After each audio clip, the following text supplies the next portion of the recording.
안녕하세요. 부자된 매직TV 시청자 여러분, 오늘도 이렇게 소중한 시간을 내오시고 제 영상을 시청해 주셔서 감사합니다. 오늘은 2025년 8월 31일 저녁 시간입니다. 오늘 나눌 주제는요.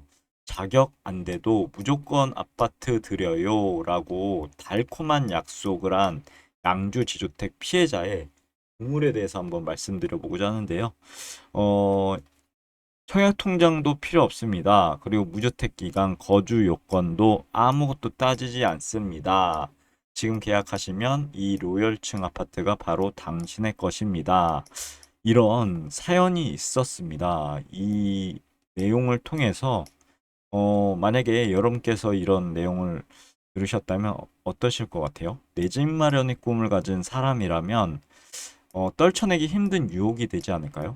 특히 하늘 높은 줄 모르고 치솟는 아파트 분양가 앞에서 좌절해 본 분들이 있으시다면 더욱 그럴 것입니다. 만약 이런 제안을 이민세대, 특별 한정세대라는 그럴듯한 이름으로 받으셨다면 이 영상 끝까지 한번 지켜보시죠. 지역주택조합에 대한 뉴스를 제가 해 보니까 이런 말 많고 탈 많은 지역주택조합, 그리고 지역주택조합, 토지 소유권에 대한 부분, 좀 안 좋은 내용이 많죠. 지주택은요. 이것은 단순히 남의 이야기가 아닙니다. 바로 당신의 소중한 자산을 노리는 오묘한 덫일 수 있는데요. 경기도 양주의 한 지역주택조합, 지주택에서 실제 벌어진 일이고요. 한 피해자의 피 끓는 호소를 바탕으로 그 위험성을 한번 낱낱이 파헤쳐 보도록 하겠습니다. 관행이라는 말 뒤에 숨은 시청의 외면, 그리고 쌓인 간 계약이라는 벽. 관행이라는 말 뒤에 숨은 이런 시청의 외면하고요. 쌓인 간 계약이라는 벽. 최근 저에게 연락을 주신 A씨는 양주의 한 지주택 사업에 거액의 돈을 넣었다고 합니다. 조합원 자격이 되지 않았지만 분양 대행사는 조합원 모집과 별개인 임의 세대로요. 무조건 한 세대의 분양이 보장된다며 A씨를 안심시켰는데요.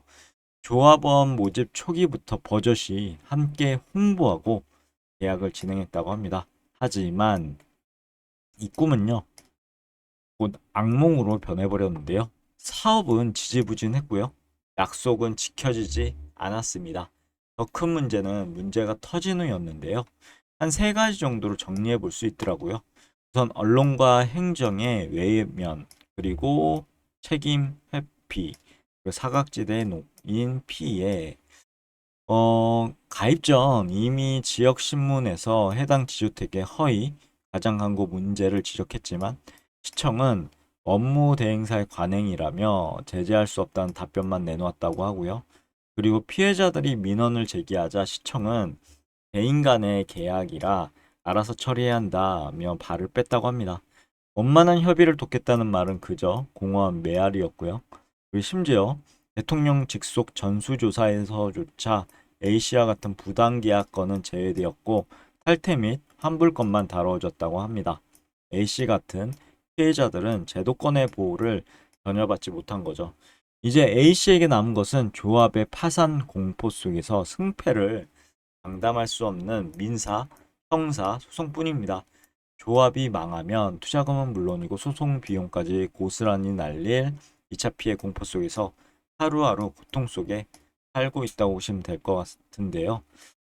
그러면 부동산 투자자라면 반드시 알아야 할 이미세대의 함정에 대해서 한번 보겠습니다.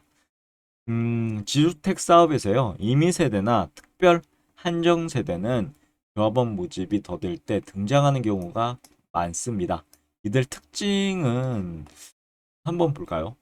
한 세 가지 정도 명확한데요. 우선 법적 보호의 부재고, 두 번째는 자금 흐름의 불투명성, 그리고 기망 행위 입증의 어려움입니다. 이들은 주택법상 조합원이 아닌 경우가 많은데요. 따라서 조합 규약의 보호를 받지 못하며 문제가 생겼을 때 법적으로 조합원의 지위를 주장하기 어렵다는 것, 그리고 계약 주체도 조합이 아닌 업무 대행사인 경우가 많아 더욱 복잡하고요. 그리고 자금 흐름의 불투명성 측면에서 보면 조합원의 분담금은 법에 따라 신탁사에 안전하게 예치됩니다. 하지만 이미 세대의 계약금이 업무 대행사 계좌 등으로 흘러 들어갔다면 이 돈이 사업을 위해서 제대로 쓰였는지 확인하기 어렵고요. 돌려받기는 더욱 힘들어집니다. 세 번째, 무조건 된다는 구두 약속은요, 법정에서 증거로 인정받기 매우 어렵습니다. 결국 불리한 조항으로 가득한 계약서만 남게 되고요. 당신이 확인하고 계약하지 않았냐는 답변만 돌아올 뿐이니까 이 부분 꼭 머릿속에 넣어두셨으면 좋겠고요. 내 돈을 지키는 최소한의 안전장치 뭐가 있을까요? 이것만은 좀 확인하셨으면 좋겠습니다. 지주택은 성공하면 시세보다 저렴하게 내 집을 마련할 수 있다는 장점이 분명히 있습니다. 하지만 그 과정은 험난하고요.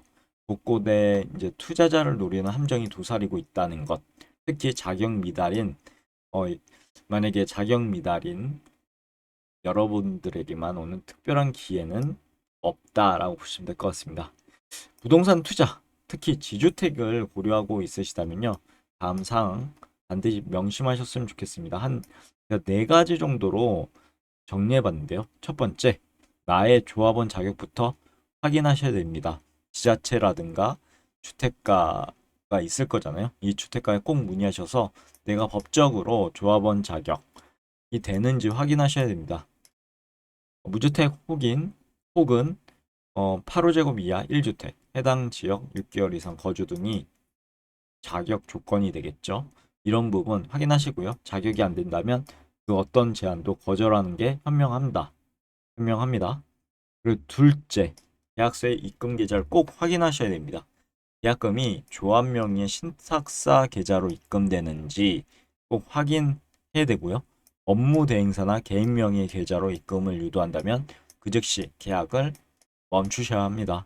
세 번째, 토지 확보율을 서류로 꼭 확인하십시오.